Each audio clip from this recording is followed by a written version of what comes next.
This is kind of what I did, but I did do it. I put shoes optional because from the start I didn't actually say I'm going to do it fully barefoot for the entire way. I said I'm going to do it barefoot or sandals as a combination, because sandals won't last that long, and I'll explain why I didn't decide to go fully barefoot, full on. But in terms of me, that's me 2 years into my running career. I started as an overweight 34-year-old, downloaded the couch to 5k and started running. Found 30 seconds of running was horrendous.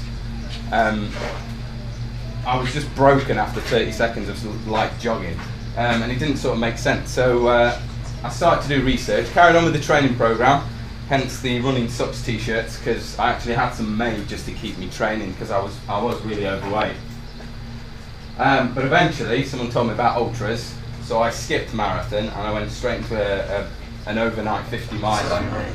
And the longest distance I'd ever ran at that point was 20 miles 3 weeks before I entered this 50 miler. So I absolutely shit my pants. And in 3 weeks I managed to train and finish the 50 miler quite comfortably. And it was amusing to see people that I knew who were seasoned ultra runners destroyed at the end, looking like zombies. And it kind of got me a bit hooked. So I need to raise some money for a trip to Ghana with some school kids. And they're all struggling to raise money. So I pinged out a message to some friends and said, what can I do? And one of my hardcore running friends said, why don't you get book a raffle tickets and sell hill reps to people for £1 a hill rep. Just find a big hill in Buxton and do a hill rep. So we did. A week later I'd sold around 700 hill reps. What I didn't get was that he meant to do it on a daily basis. So I then had to run 700 hill reps in one day because I was just a bit stupid. So what I ended up actually doing, and someone had to stop me because it got to 22 and a half hours of non-stop going up and down this.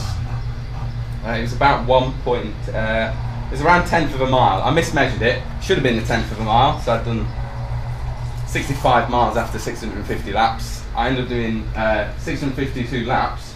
It's not working. Do the old-fashioned one.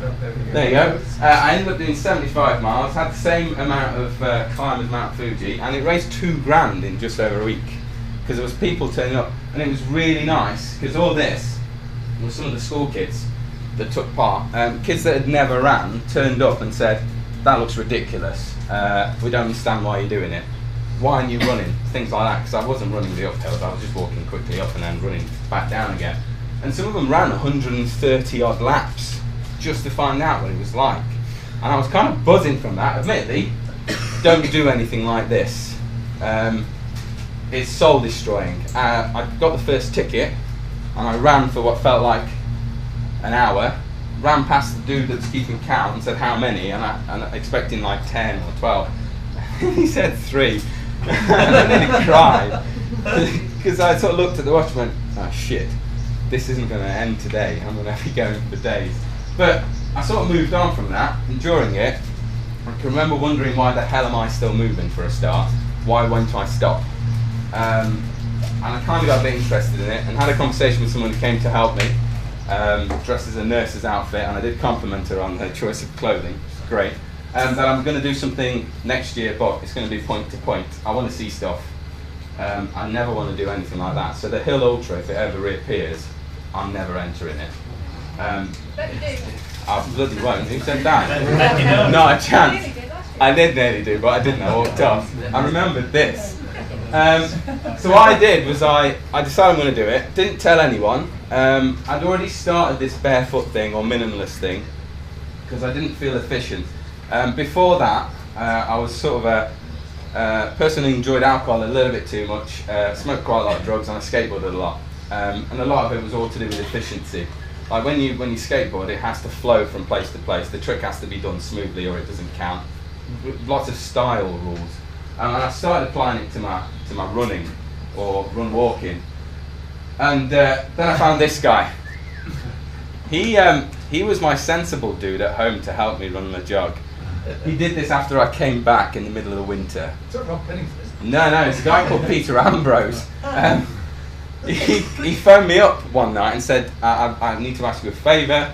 I said, what is it? And he said, I'm going to run my 1,000th mile of the year because I've reached my target, naked.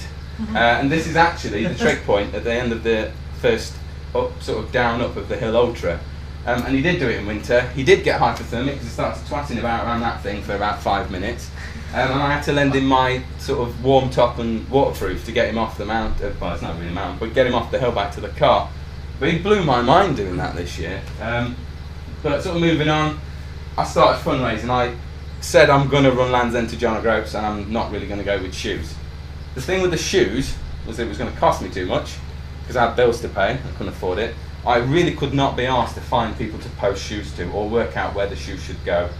And it just kind of made sense. So what I did in February of the year I ran Land's End to John O'Groats, I started to properly train barefoot as opposed to just doing the odd 1 or 2 mile there. So all this stuff about take it slowly, etc., etc., the only thing I did was drop my pace back and made sure I had a heart rate monitor on to stop me getting injured. And not only did the local runners take part, some guy in Scotland bought one, someone in Norway bought one, someone in Canada bought one. So I was kind of committed whether I liked it or not, because these people had given me money towards a charity and were wearing my t-shirts all over the shop and sort of saying thanks for getting me out running and whatnot. That's more running club people. This is where me standing on trick points come from, if anyone's seen any Facebook or social media stuff. They made me stand on the trick point because I was too short to be seen, apparently. So I carried it on. But I had a couple of problems doing it, and it's the same with anyone doing it. One was, where do I find food and water? The other one was funding. I solved the food and water one. This is what I survived on a daily basis. Without it, I think I would have died. 5 bags of Coke? Yeah, that was I was really cheap as well, though. That's all I got for it. That's it. I mean, where's your deal? Can you give me his telephone number? I've got some in my taxi if you want some. So this was it. It's Tailwind, yeah. This was just a typical training run. I'd bag it up. Each one of those was 200 calories, so I knew what I was taking in. Didn't take any water apart from 1 water bottle, so I was having to find water on the route. And I took some emergency cash in the hope that I'd never have to use it. It kind of lowered me into a false sense of security because there was food wherever I went. There's shops everywhere around the Peak District, and I was fine. And then I started doing the barefoot training in February and ran on that sort of terrain quite a lot. I think this is when I ran with you and took my shoes off. It is Kinder Scout. It's part of the Edel Skyline. I was training to run Edel Skyline, but not barefoot. And then the morning, I decided I'm going to do it barefoot. So the week before, I got my first pair of sandals ever, and I ran in them. That happened. Genius. That's not that bad. I mean, what's everybody going for? I mean, that's a little bit. That's still not healed, you know. That's still on my foot, the scar. Like the patch of skin. That's right, it's on my heel, not on my toe. But what I did was, the morning I woke up, and I knew I'd have to commit to it, and I was on Twitter, so I took some pictures of my feet, I got some climbing tape and taped, I had one of these on each toe, I taped that up with climbing tape, thinking it would hold and it'd be fine, and then I turned up to Edel Skyline. There was loads of people dropping out with hypothermia. There were 7 MRT call-outs just for race people, never mind anyone else who was on the mountain. And there's stupid me. I ran it fully barefoot all the way around, which was hilarious because you can goad people just by running alongside them, and they notice your shoes, and then they instantaneously speed up. It was quite good fun. I was enjoying making people go faster pointlessly. And I actually sort of ran past a lot of these Hang on a second. You're saying when you're running barefoot. No, if you stand over there, we can do like a. So you're saying when you're barefoot, right? People go past you and they go, right, I'm going to speed up because this. Yeah. I've had someone. So I should go faster than him. Yeah, I've had someone in a fell race when I was just sort of using it as training to get me out. I was running in sandals. I actually stood on a rock and the rock gave way, so I ended up cutting my knee. And he ran along and I went, oh, I'm bleeding, and carried on. And he said, I'm not giving you any sympathy, you're running them things and you're beating me. And he was really angry. I sort of went, okay, I can take him off if you want. And he kind of grumbled, so I just left him. I left him to it.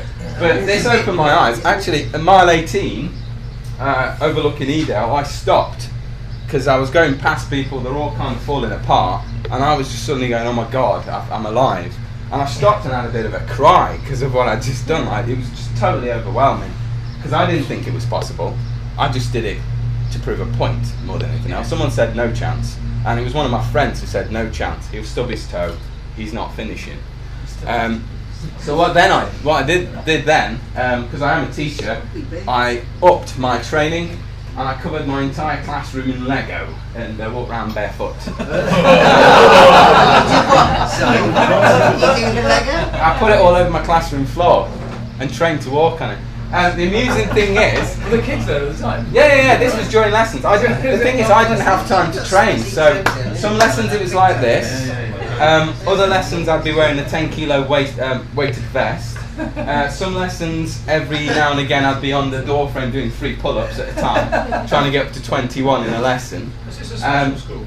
No. The kids, I'm the special one, I think. No, the kids were really well. I teach science.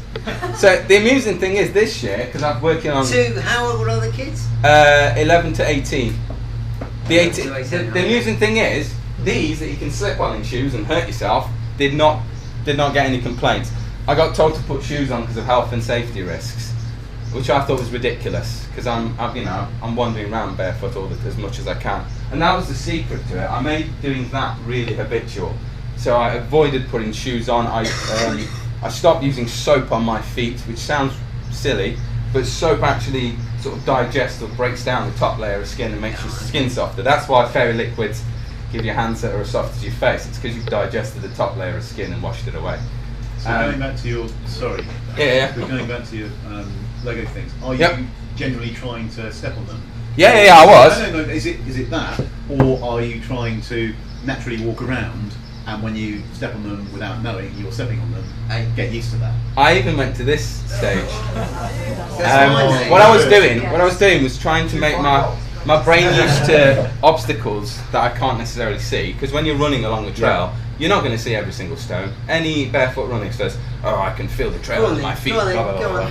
Don't hold it. You can stand on it. It's not hard. But the thing is, my weight's on my heel. Middle foot. I'm not doing that bit. That's the soft bit. Rob, I think there's a guy over there who said the Spartan was easy.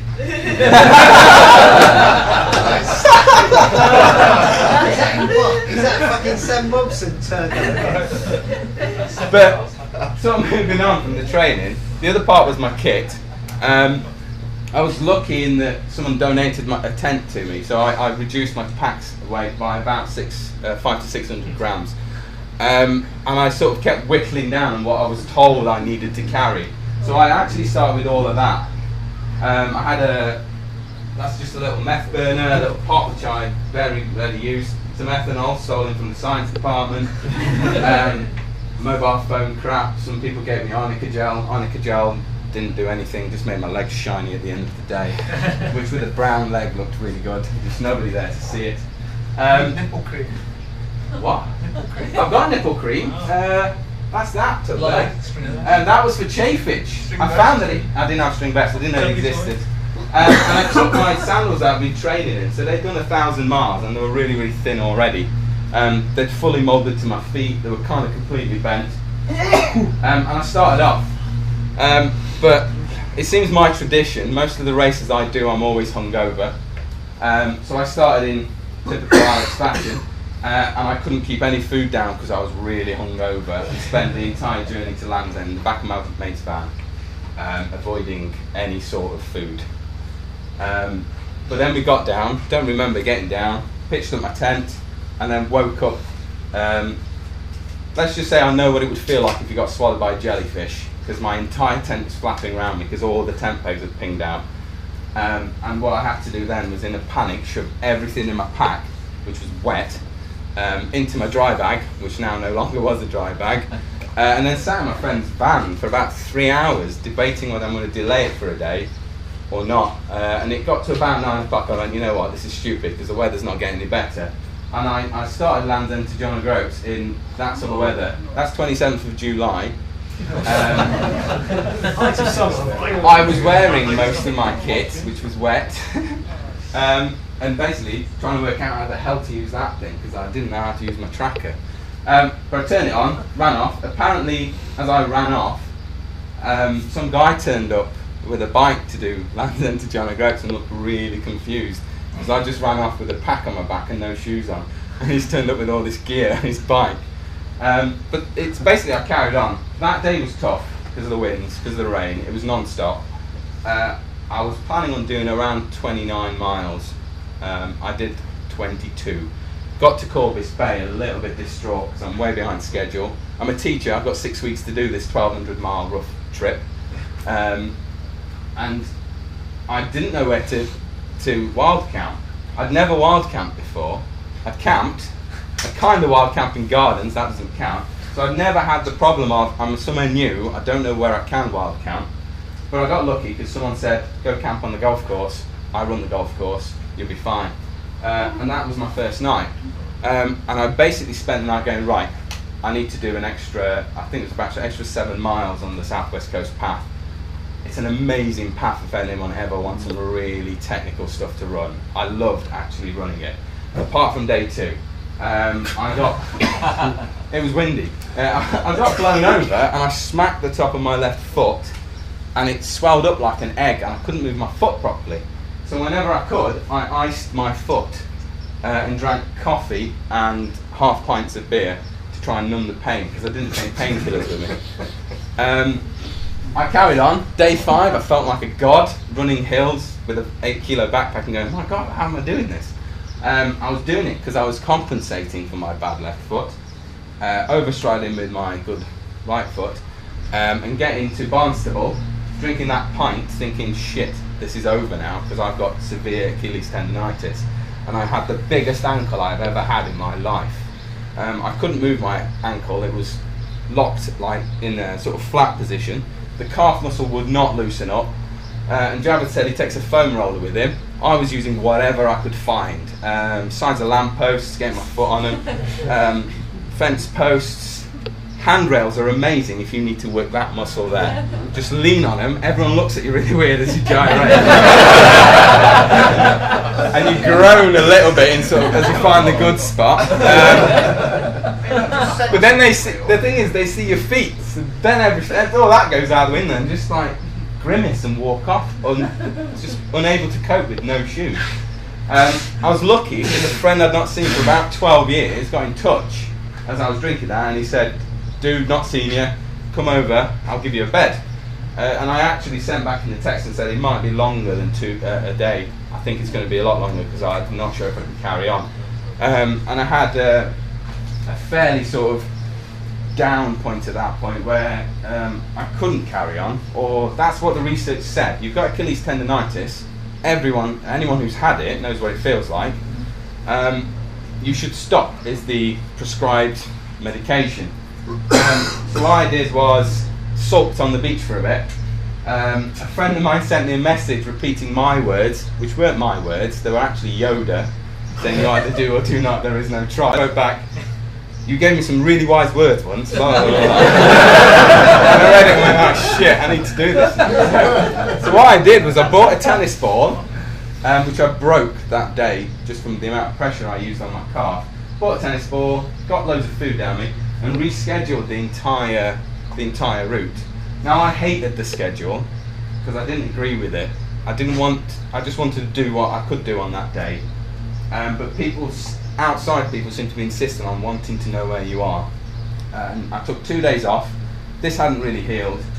Got my friend to drop me back in Barnstable. Now the plan was to go from Barnstable to a place called Warren, and then the day after from to a place called, I can't even read my writing, somewhere in Exmoor. It's just a farm in the middle of Exmoor.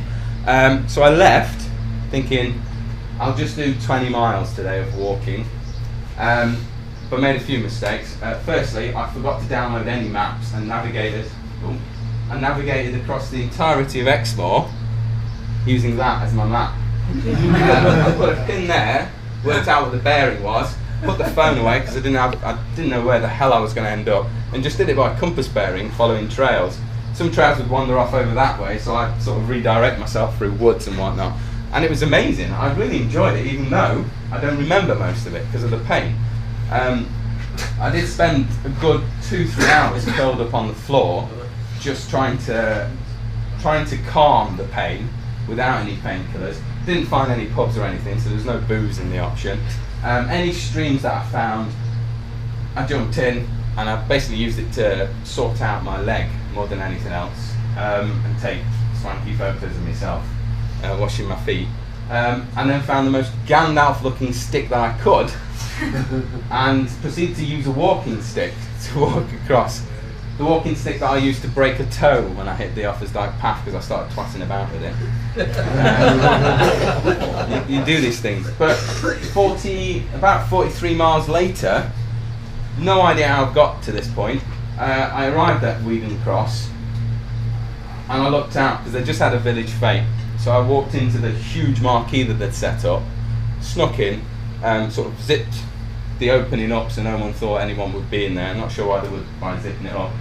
And I had all this space to sleep on, and I chose the most wobbly bloody table to try and sleep on. So I didn't get much sleep, but that was kind of the whole trip. You don't get much sleep to start with because you're really uncertain whether anyone's going to stop and move you on in your tent. If they do, that's your sleep stuff. You're not sure whether you're going to find food. Farms were amazing at that point because they all sold eggs. And I did buy some eggs, and I did eat some eggs, because that was the only food I had. Water, plenty of streams and stuff in that part of the country.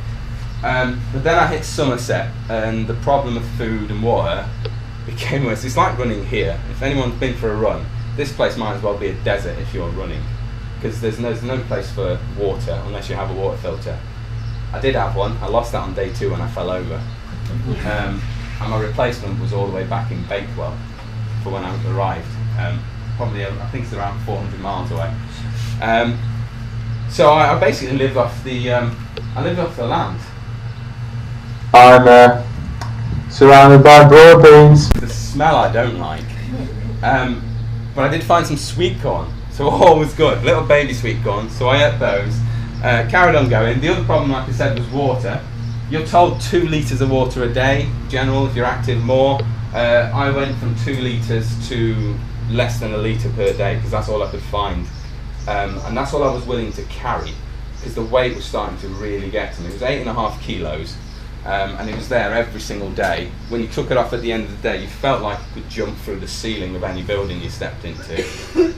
But I carried on, but the foot thing wasn't getting any better. Then I camped up. I think this is near Bridgewater.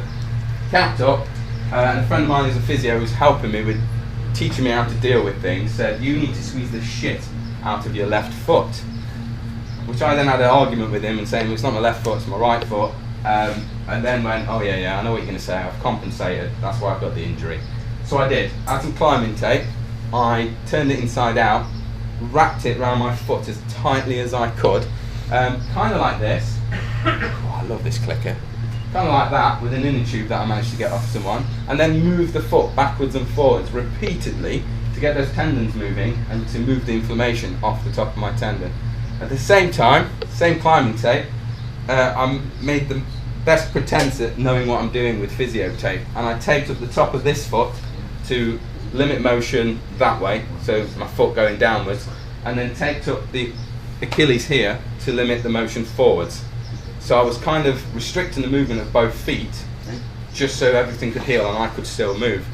And I did, and I made some great mistakes. That walking stick, I'd become attached to it for some stupid reason. I have no idea why, but I left it behind and realised 2 or 3 miles down the line a few times and ran all the way back to pick it up, and then carried on. When I got to Bridgewater, got to the cafe and it was finally open. First place I got to for breakfast and it was open. Got to the counter, ordered my thing, put the coffee down, I did this for a bit, looked through all my pack and then realised that I'd binned my bank card 6 miles down the road somewhere in a bin that I don't remember. So I stopped and ran all the way back with all my kit. I thought it was hilarious for anyone looking outside, because this dirty guy wearing a brown t-shirt that should be white, in shorts with a really bad tan line, no shoes, going through every single bin he comes across, looking for a blue bag that has his rubbish from the night before and his bank card. But I found my bank card and then carried on, and I got to see, there you go, I got to see some incredible parts of, my mind was blown by what I was seeing on a daily basis. The weather was shit during the day, but it was amazing at night time, so I got amazing sunsets. The Offers Dyke path is incredible to run. Not all of it. If you're ever going to run it, if you ever do the race, just stop when you get to Monmouth. The rest is just boring fields. But that section from Chepstow to Monmouth is incredible. You've got loads of really sort of steep ups, steep downs, and it's all in wooded trails, with the occasional sort of view, like that one there. I think that was my first good day, where I sat down and went, this is fucking amazing. A friend of mine messaged me and goes, how's it going today, Hobbity? Which I didn't like. And I just said that. I couldn't be bothered to speak to him. But then I carried on. Again, I have no idea where I went to along the way, because each place I just aimed for it. Once I hit it, I was focusing on the next place ahead, and just enjoying moving. I ended up in my own territory, in Derbyshire. Now, what I wasn't expecting was this. Broad beans! They're bloody everywhere. I apologise to the guy who was running with me on that day. That was another thing. People tried to find me to run. I think in the 38 days I was moving about, only 7 people found me. 4 of those found me when I'd stopped somewhere civilised and camped up. The rest would sort of keep sending me messages expecting me to reply, but expect me to be walking or something. So they'd go to one place and go, we don't understand why you're 5 miles ahead.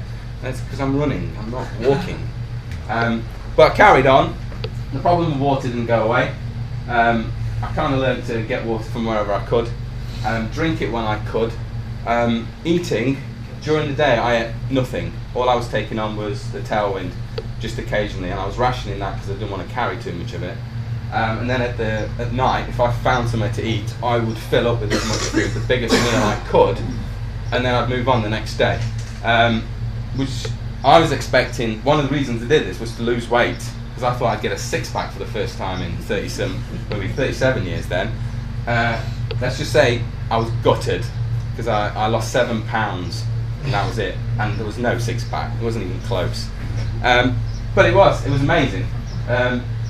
Get onto the Pennine Way, convincing gullible people that barefoot running on really harsh gravel is a good idea, forgetting to tell him to take his shoes with him, so he then has to turn around and do 6 miles back to his shoe. Eating the most incredibly disgraceful food ever. That's in a place called it's deep fried Wensleydale. Wensleydale cheese. I recommend you have some. Yeah, it's shit. It's horrible. It's disgusting. Yeah, it's like a mixture of halloumi. It sounds quite good to me. I thought it was going to be nice and salty and quite tasty. It turns out it's like kind of stringy halloumi. Breadcrumbs or something? No, it was deep battered.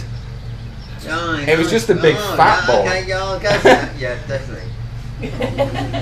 That'll do me good. I did end up with a couple of nights where those guys there, they managed to find me, and I told them to bring beer. So we sat in the middle of a farmer's field, and we got quite drunk, and that was kind of seemed to be the theme of some of my nights. I got drunk with a lot of locals. Didn't tell them what I was doing. I just sat there with the locals and just got pissed, and then went off the next day. Someone left me some breakfast and sent me a map or some clues to find it. He didn't just go, your breakfast is on the trail. He said, you need to find the red post, turn left and take 50 paces till you find Double Bridge. Which when you're tired means naff all. But I did find it, and it was just full of vegetables, which was amazing. I can't believe how much I hate brown food because of this. Because everything you eat is brown. It's pork pie, sausage rolls, Scotch eggs, deep fried Wensleydale, that was brown. And as soon as I got any chance to eat vegetables, they were going in. And I seemed to be moving better. No broad beans. He didn't give me any broad beans, luckily. I got onto the Pennine Way and the weather was getting better, and it was incredible. because I hate the bogginess of the Pennine Way. But days like that made up for it, and I discovered that mid are perfect if you're doing an ultra and you want a pacer, because you get any less than 4 miles an hour and you get eaten alive. If you stop for too long, you get eaten alive. So it kept me moving at quite a good pace. Yeah, eaten alive by what? The midge. The Pennine midge. By midges. It says, when you get onto the Pennines, it says, an area of outstanding natural beauty. It's a fucking shithole. I hate the Pennines. I hate them. Depends what your benchmark is, though. Thing was, I was still suffering, so this had healed by the time I hit Bakewell. I did have some physio. The physio guy wobbled me about. I think I was on my front in my shorts. He had my leg up here moving it about, and he went, "That's fucking amazing." And I was just really uncomfortable and just looked at him and, "What the hell are you doing back there?" But he was surprised how well everything was moving. His only criticism was your calves are a little bit tight, so you need to take it easy. And he taped up my Achilles. He told me to put my sandals on, which was, I think, the second time in all that distance I actually stuck them on my feet. First one was when I hurt this foot because I thought it would help. That was the second, trying to keep the tape on the heel of my foot because it's supposed to go underneath, which didn't really work, so I just took them off again. But a lot of the times I spent just falling asleep anywhere. Just after this, I got to a phone box, got in, I curled up in the bottom of the phone box, pretty much ready to die and sleep in there, until a really freaky local appeared out of nowhere and started talking about shooting something or other. So I set an alarm on my watch and then buggered off up the hill. And I cut the corner, because I think I wrote it in the article. They're £8.95, by the way, if anyone wants to buy an Ultra mag. Oh, it's a great article. Oh, thank you. Basically, it was all problem solving. There's 3 issues here, £9, just throw £9 in there. There's enough change there. Just throw it in. It was all about problem solving a lot of the way. So the weather was coming in, and it's bizarre when you spend enough time outdoors. You can kind of judge when the weather's going to change. So I should have gone over, I think it was called Shunter's Fell, and I looked and went, not a chance, because I'm going to get stuck up there, and I'd rather be on a road where people can find me. Turns out the road was no different to Shunter's Fell, it was still just the same height, but I did find the shooting cabin. I learnt the benefits of boulders on the ground, because my hip flexors had got sore. So what I did was I humped the ground repeatedly. Put it on your hip flexor, find a nice spot, and then just gyrate again. Someone actually walked past me taking this photo and said, "Are you alright?" Because I was going, Alex, you can get a job on the golf course. I know! Just examining the grass. No, just being a greenkeeper and moving the ball around. No hands. Anyway, I carried on. The thing was, once I got to there, which is Adrian's Wall, it all kind of started to become a bit of a formality because I knew I was covering the distance. I was being a little bit haphazard with my schedule. I'd run more one day, I'd run less the next. I find that 30-mile day destroyed me completely, whereas a 40-mile day was okay, which was a bit weird. And got to the gate that leads to Scottish lands. On the locals told me it was called Shevitz, but I call it Shevitz. Jumped over that, carried on. As soon as I landed in Scottish land, I got my map out, which was on my phone, got the compass out, got a bearing for Jedburgh, and just ran straight for Jedburgh. I wasn't interested in following the Pennine Way, which does a stupid thing over there somewhere. I got there and made the decision that actually I'm in Scotland. I've got, I think I had about 14 days, or might have been 18 days to get from bottom of Scotland to the top of Scotland, and I was going to go the shortest distance, which was mostly road, which I didn't like. But I got to Scotland, didn't see anything in terms of the surroundings because I was in huge hedged off roads. The local went past me and just made sure I was alright, which was nice of him. But then I seemed to be being followed. You will never believe what I have just found in Scotland. Beans! I was starving as well because I've not eaten for ages, and that's the first bit of food I find.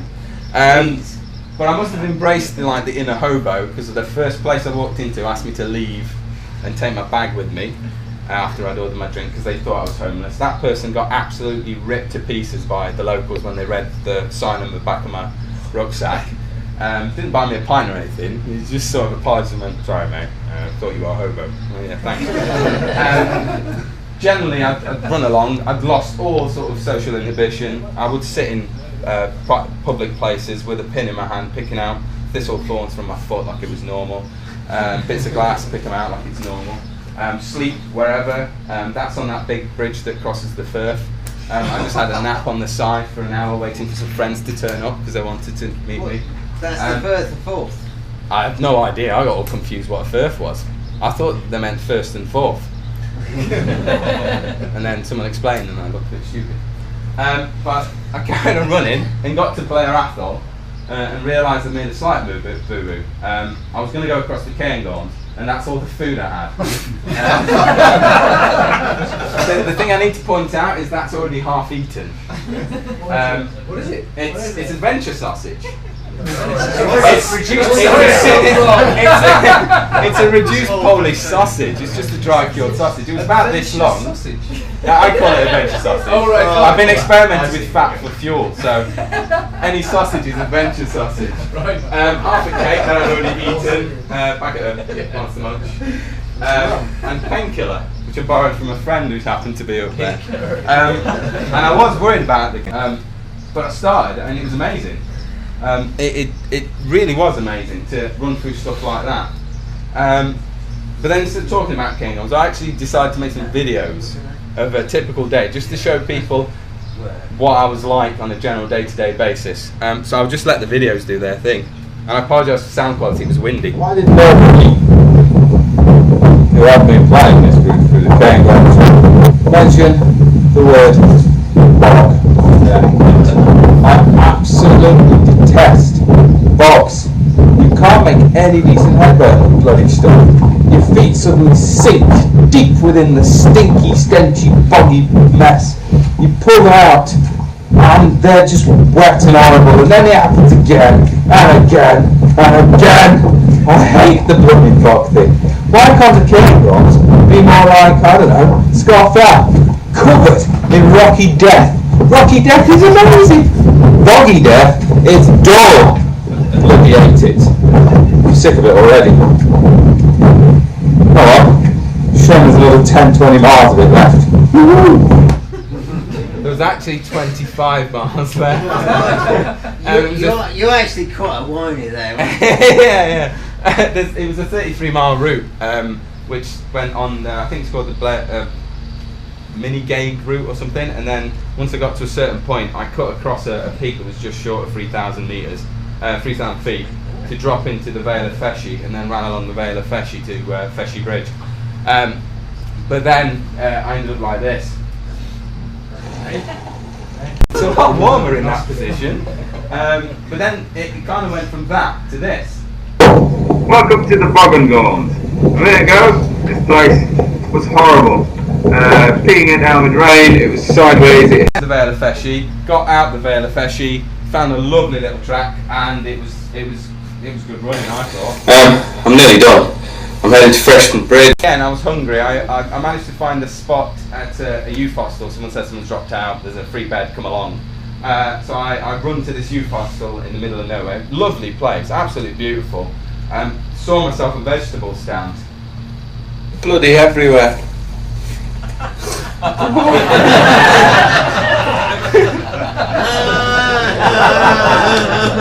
There was enough all left. It was just that part. I didn't eat it.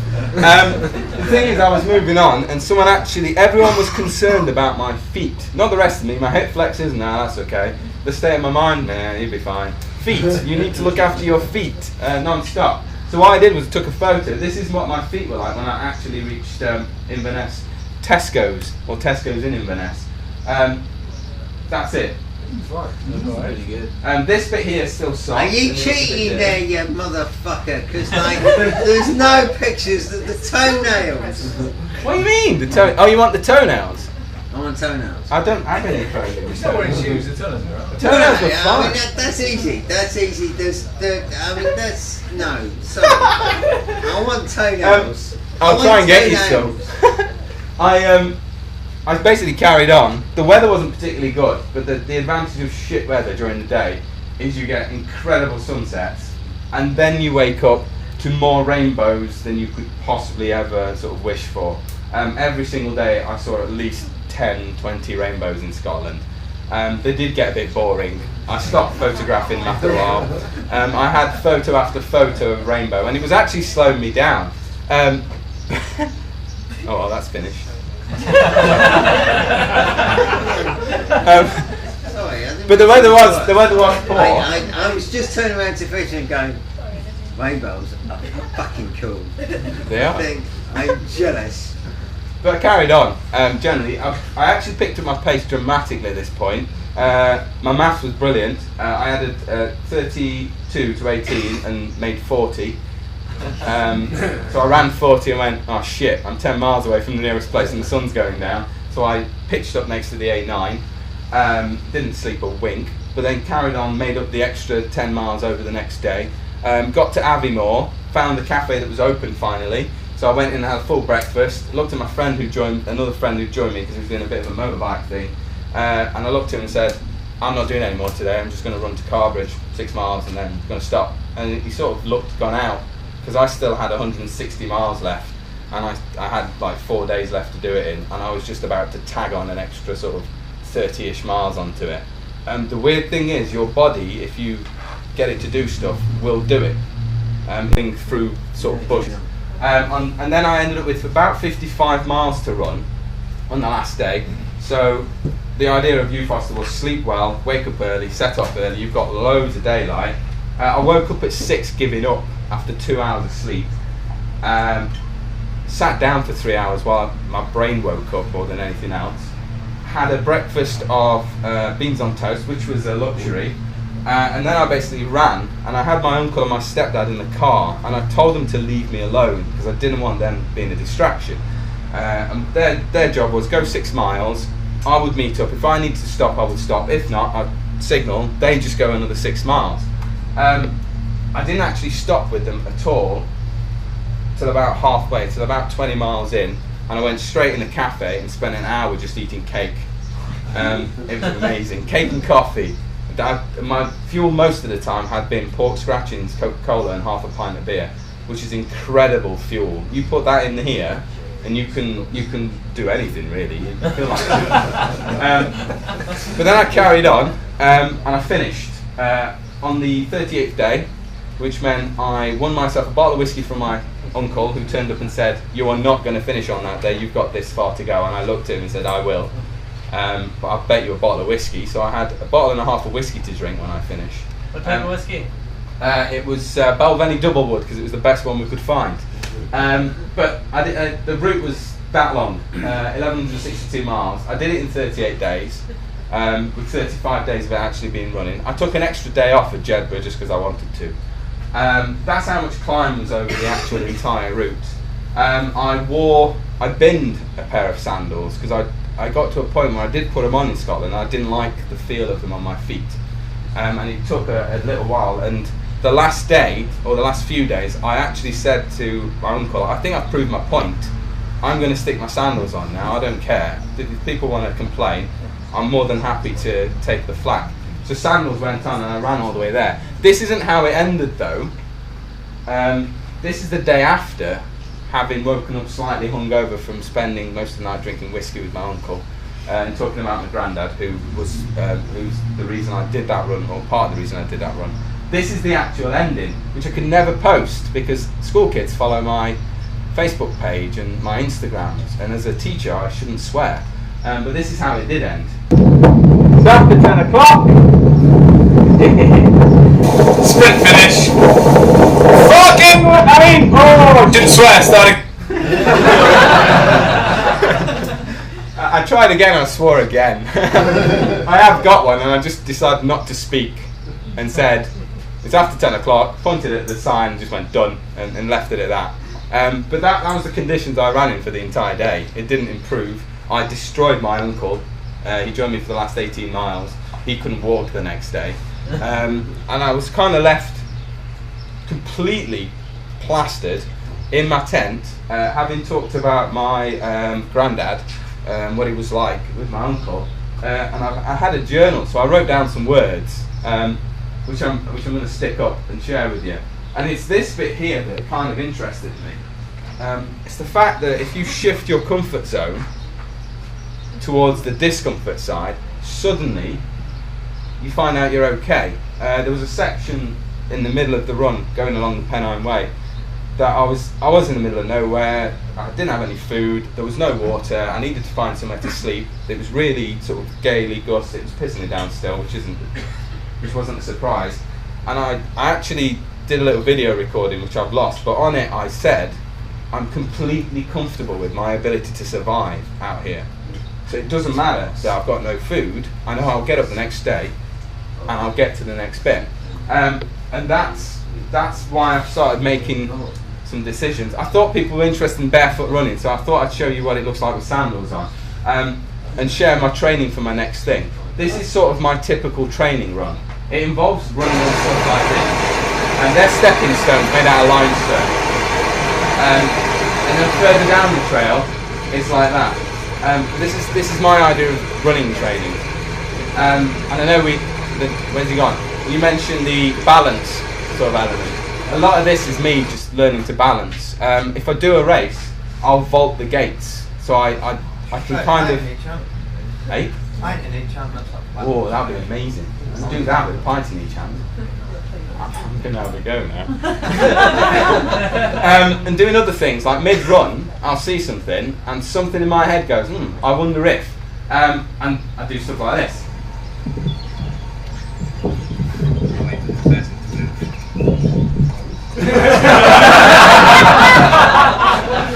He didn't bat an eyelid. And he made me laugh, so I fell off. But my plan was to just monkey walk up that thing, and I did it. It took a few goes to get my balance right. I stupidly decided to do a winter Bob Graham in sandals, which looks like this, which is the reason I decided I'm going to stop after 3 legs. Get this to play.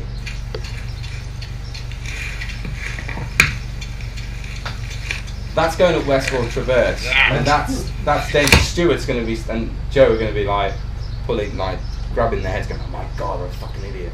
He's in fucking sandals. It wasn't safe. It's not in my patch. That's alright. It wasn't safe. Then I went on a winter running course just to try crampons with sandals. And that's not funny, this is serious. That's what it looks like. Some ninja socks, sandals, crampons. I binned living in a house in January, moved into an estate car, and now I live in a taxi, which has worked really well because I've just basically managed to get rid of all the shit that I don't need, and I managed to test kit in a way that is comfy. I can test the sleeping bag in winter, knowing that I've got loads of extra kit, so if it gets really cold I can whack extra bits on. But it's all preparing to start this stupid thing in August, which is start at the top, which is Nordkap, go along the mountain range, cut into Sweden, go across the fjords, then Denmark, then Germany, then Switzerland, across the Alps, the Apennines, and then end in a bit called Saracusa, just down there. The reason I did crampons and sandals is because I'm fully aware that that bit there is going to have snow on it, and I'm going to have to somehow get across it. I have no idea what's going to happen. Starting in August? I'm starting August 3rd in Norway. So you'll be down there in the winter? I'll be. The plan is I'll be there around November. It will be winter. Yeah. There's no way, but I've either got to do that bit in summer and then do a Norwegian winter. No thanks. Or do a Norwegian summer and then. Midges again? I don't mind midges. I'll just walk faster or run faster. There's loads of issues with that. I don't know. The information about the trail is on 1 or 2 websites. They mention food, but they don't say if it's there still. You can't find out if the lodges along the way are open still. it's not on regular maps. I've actually contacted people in Norway and Sweden and Denmark and Germany and said, is this E1 trail that I'm going to follow, is it on your maps? And they've gone, no, there's no point. Hello. I was wondering if he was going to wreck it. Yeah, no. I didn't regular jog. I just turned up and did it using the map and compass bearing. So that's the next challenge. If anyone wants to follow it, I've set up a website thing. It's just basically a fancy leaflet. Your media poison is on there, Facebook, Instagram, Twitter, whatever, and all the links are on that website. That's kind of why I'm doing it, because I'm tired of hearing people say I can't do that because of. And I went to a youth hostel run thing, and there was a teacher in the audience, and he said, well, how are you training for this? I said, well, I get up at 4 o'clock every morning and I do some training. And at that point I went, oh, that's fair enough, I've got no excuse then. So I no, you haven't, you've got all this time you can use. Alright, there's other stuff to get in the way, but I really do reckon you can do anything. I mean, this is my 4th year of running. I've not hit 4 years of running yet. And I had no idea I'd ever even run an ultra, or even a marathon for that matter. And now I'm contemplating doing 158 50k days back to back, carrying 8.5 kilos roughly on my back, which is why I'm going on runs with no food, which was the other day. When is it, Alex? August the 3rd I'll start running. I'm going to fly out on August the 1st because I bought my plane ticket a while ago. I also quit my job quite a while ago. Because you're going to be in Scandinavia in the winter. No, I hit Scandinavia in the summer. I'm running down, not up. Oh, you're still on the top. Yeah, you missed it, look, watch. My line's missing. Oh, you missed it again. Oh, look, it goes that way. See it? Yeah, but that's what You worry about you mean the German bloke, he used to do a bit of Trans-Europe. Trans-Europe thing, I looked at that because I thought it might be a similar route. It's a different route each year, and they've never done. It's a different route each year. Yeah, but but I think he did this one year. He went from there down to the boot of Italy. Yeah. I think that's not been started the other way. He went from the boot. This is why I was going. Are you going to hit Scandinavia in the winter? Because like he went from the sand. Did you just say boot of Scandinavia? That's alright. I misunderstood what he said. I've done loads of research. No one's done the whole thing in one go running. Hello. What's the history of the E1 trail then? It's fairly new. I messaged them thinking, fantastic, there's going to be loads of info. Norway, they told me, is fully marked now. Great. Sweden's a bit sketchy, and there's huge. There's loads of long distance trails in Europe. There's ones that start in England. There's one that starts in England, goes up and jumps across Scandinavia and ends somewhere here. There's another one that starts there and goes all the way across to that bit on France. Now, I think there's like 14 of them. They're not all marked. The information they sent me was shit. It was awful. I was expecting loads of really good stuff, and he basically says, start there, and there. Norway done. Thank you. But it's a leisure thing rather than something else. These trails Yeah, they're basically, I think they're existing trails that are stuck together. You know, the GR20 goes through Corsica, so Aleks has been rebranded, but the GR20. Not all, the E1's not finished. Yeah. I think E1 in Italy onwards isn't marked. Oh, until you get to Saracusa, there's one that says Norway's that far away up there. That's really cool. Has anyone got any questions? You can, if you wish to ask about barefoot running, that's one fine. random question. What do you call the photos on your run? Me? Even that one. With a timer or something? That one's done with the timer. Right. Yeah, a lot of them are done with the setting timer. up to do that? 10-second timer, wait, count to 10 run, it's alright.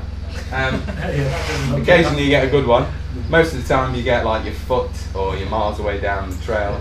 But a lot of the photos I've taken are well, they're of the scenery I'm looking at, because that's what I enjoy doing. I do really enjoy, like, running went from something I was just doing to lose weight to it's just something I do now, like moving on terrain. The tougher it is, the more hardcore it is, the more I actually get out of it, because I'm learning about foot placement all the time.